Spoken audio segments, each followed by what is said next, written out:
This is Transience, a stealth action tactical FPS that a team of community developers and I are creating that are inspired by the games we played growing up in this space. I want to first and foremost thank everyone who has downloaded and checked out the Kill House demo on Steam. We released it in Q4 of last year, and it was a small vertical slice of what we're currently cooking up in terms of our gameplay, and the reception for that demo was nothing short of spectacular. We received a ton of feedback from Discord, YouTube comments, the Steam Community Hub, and we generated quite a buzz during Steam's Next Fest. The demo is still up, so if you haven't had a chance to try it out, jump in, even though a lot of the mechanics are now currently outdated and have been updated. We opted to not update the demo until launch simply because we're a small team and putting resources towards a demo, it just isn't in the cards for us. That being said, this is Devlog 5, and I want to start this devlog off with the most asked and requested feature changes from that demo and how we've tackled and or changed it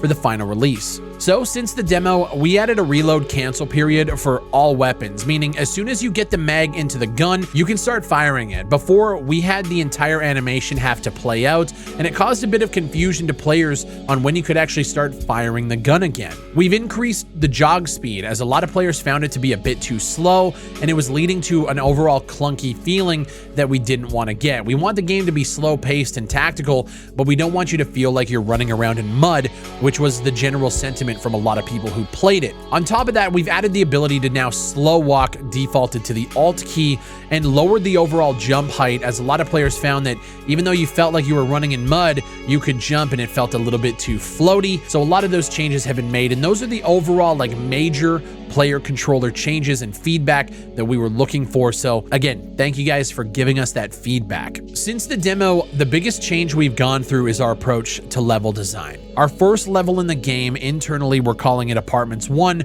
was in playtesting at the time of the demo release, and we realized that making an apartment complex while guiding the player through a tutorial required a balance that we just didn't strike in the original design. So we went back, attacked that first building, the apartment complex itself, and we came up with a linear tutorial level introduction that doesn't feel forced and doesn't feel out of place, and our environment team is currently working on art for the rooms in the hallways. And the good thing is we get to use a lot of the assets that we created before for things like the signage in the hallways, the fire alarms, and all of that small stuff. So it hasn't really taken that long to get to a solid spot, and you guys can see some of the work in progress art here. We're tackling this as a more linear tutorial-like experience, but with the ability to dip in and out of rooms, dip under and go into vents and bypass certain fights. So it still feels like you have a lot of different choices in a small hallway complex, but in reality you're just kind of moving through a building at the end of the day. But we wanted to make it feel like you had a lot more options to choose from in terms of how you approach different combat scenarios. We also realized that the rooftop sequences we had were just not good. Frosty has gone and gamified it all up, making multiple pathways, props, and fences to guide the player around into these arena-style firefight areas that you can choose to bypass or sneak through or fight your way out. This level is literally night and day from where it was, and before we get the art in there with the objectives and the AI, it's already a banger. Early combat testing and scenarios in the first, I would say, half of this building are going incredibly well. It plays so much better than the first version of Apartments that we had. We've also done a major facelift to the layout and overall design of our server facility map. This is one map, and although you won't be able to go everywhere on it, you can get a gauge for the size of some of these levels and just how expansive and intricate we've been attacking this. Multiple floors accessible by elevators and key cards, and our job is now getting in there, laying out all of our AI spawns, patrols, objectives, dialogue, and cinematic cues to basically build out the level with all of the gameplay elements that we have, as well as give it an overhaul to lighting to make sure that it hits the vibes that we want to go for there. Frosty has also made some changes to our nightclub environment blockout to help better guide the player throughout that level. It's a very intricate piece, and after running around in engine, we realized that we just didn't quite hit the mark there, so Frosty's been making some changes there too. We should be able to get onto art tests for that environment in the next month or so, which I'm definitely looking forward to. Frosty has also made a few changes to our warehouse level. We now have the lighting to reflect the early morning sunrise that you'd see at the current time in the story. Even though we're using Unreal Engine 4, some of these shots look fucking awesome, and I think we're hitting a vibe that was missing on this map for a while now. Frosty has also added the proper exfil location for the map, which has a bridge leading back to the city where you'll be heading in the next level. This is where you're going to have to fight to get out of this level and get to the end of this environment. This area looks fucking awesome, and it's actually inspired by a real water treatment location in Texas, so we think we're definitely hitting that vibe. You can probably see the trucks there that I've shown off in former devlogs. Here they are, like in engine, you know, running around and actually getting a close-up look, and they look stellar. Cody did such a bang-up job on this, man, and he also submitted another vehicle recently that, well, here you go. Dropship's already landed. Warm. Seems my gamble might have paid off.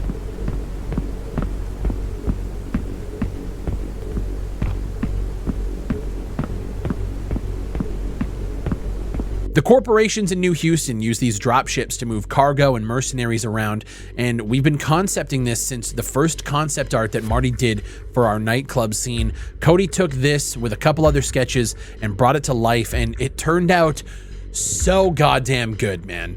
At the time of recording this devlog, the vehicle is being rigged right now. There's a couple of things that need to be cleaned up, but this is kind of what we're thinking about when these things kind of take off and land. And then obviously we have to add in different effects like the thrusters, the flames, the dust kicking up, and all of that other stuff. But in terms of the vehicle itself, Cody kicked fucking ass on it. Environments and 3D art are definitely on the go and are a work in progress, and I would say it's definitely one of the biggest tasks that our team is taking on. We're ambitious with the size of these levels and the fact that we're making all of our own art. I think it's a testament to our art team with Frosty on the blockouts and Chris and Gage doing all of this art that you guys are seeing in all of these environments. They want to leave you with the best looking game that we possibly can with the resources that we have. Now, in terms of environments, but also leaning into gameplay stuff, we finally got working elevators in the game that we're going to use in certain levels, like I mentioned with server facility.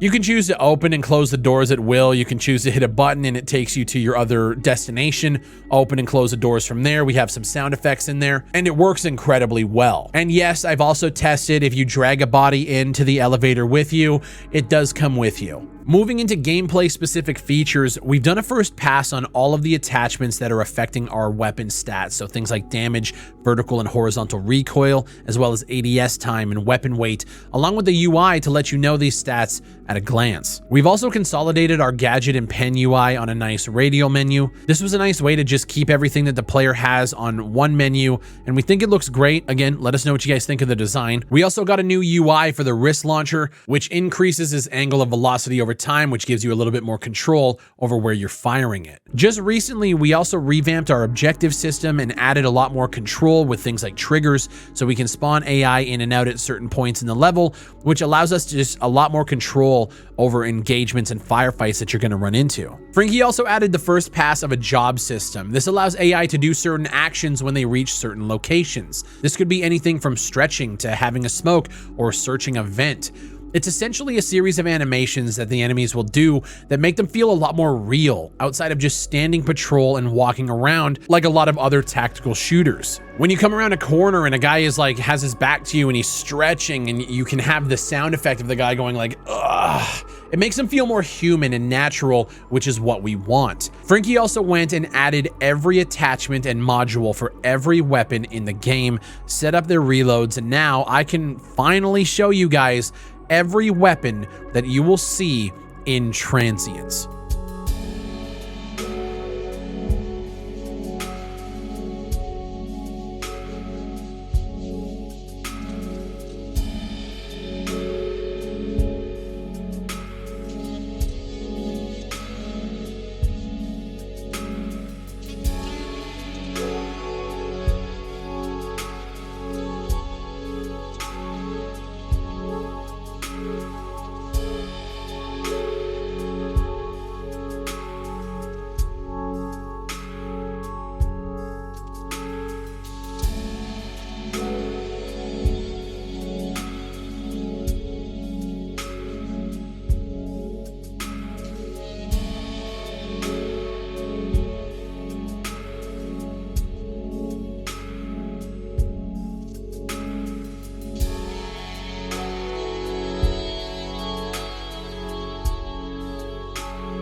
Over the last few months, Frankie has done a lot of smaller changes that are still super important and add to the overall feel of the game.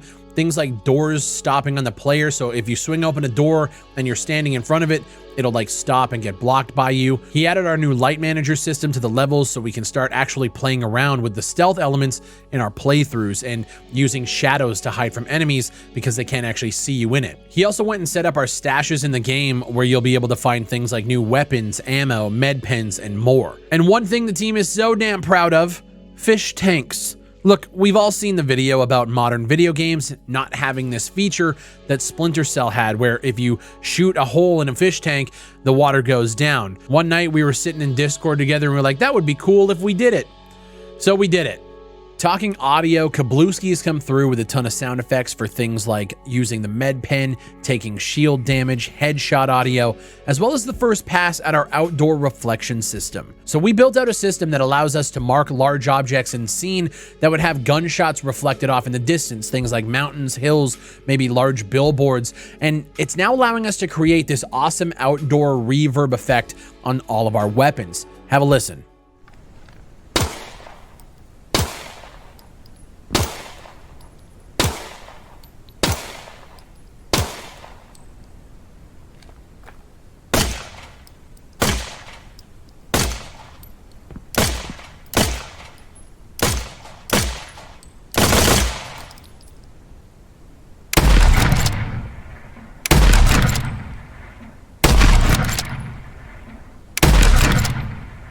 In other audio news, we have another song for the soundtrack that Zach has finalized. This is for our underwater nightclub level and will be featured on the soundtrack.